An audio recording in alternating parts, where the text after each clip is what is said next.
Shalom ubracha, peace and blessings. This week's Torah reading is titled Parshas Bo. It draws its name from the very first verse. Moses is told, Bo el Paro, go to Paro, or actually come to Paro. And we're picking up in the middle of the narrative of the plagues. And when we talk about the plague of Choshech, of darkness, we read, L'chol b'nei Yisrael, and to all of the children of Israel, lo yecharatz kelav l'shono, a dog did not wet his tongue, l'meish v'ad behema, from a person, against a person or against an animal, l'man tedun, in order that it should be known, asher yifla Adonai bein Mitzrayim ubein Yisrael, that God made a differentiation between the people of Egypt and the people of Israel. Of course, the people of Israel he was redeeming from the Egyptians. This verse has significant meaning to me because it brings me back to my childhood. My Zeta, my grandfather, Reb Aaron Dov Rosenbaum, was known as a person who was a tremendous Talmud Chacham. He was a tremendous scholar. He was well known in Orthodox circles as a person who was very careful in the mitzvot, and there was what was considered a unique anomaly about his home.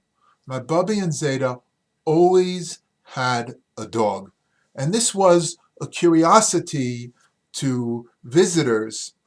And one day I was in his home, and a meshulach, a person who was collecting for a specific yeshiva, said to him, Rav Aaron, I don't understand. Why do you have a dog? It's not common for a person of your stature, a pious person, to have a dog. And he said, let me quote you from a Mechilta. He said the Mechilta tells on a later verse in Shemot, when he's talking about Anshe Kodesh Tiyun Li, you shall be a holy people to me. Uvasar basoda treifa lo tachelun, and meat in a field that is torn, is killed by unnatural means, you shall not eat. La kelev tashlichonoso, to the dog you shall send it. So the Mechilta says, why the dog? Why did they specifically choose the dog? And the Mechilta ties it back to the verse in this week's Torah reading, U'l'chol b'nei Yisrael, and according to the entire children of Israel, lo yecharatz kelav l'shono, that the dogs did not wet their tongues; they were silent, and it was this behavior that was being rewarded by giving the meat later on that was found in the field to the dogs. They needed to be that this was actually a behavior for a reward for their positive behavior. Maizeda explained that this is the only animal in the Torah that is rewarded for his or her behavior. The animal is a dog. Even from earliest times, dogs were man's best friend and continue to be so. There are many other references that he brought from later writings as well to talk about the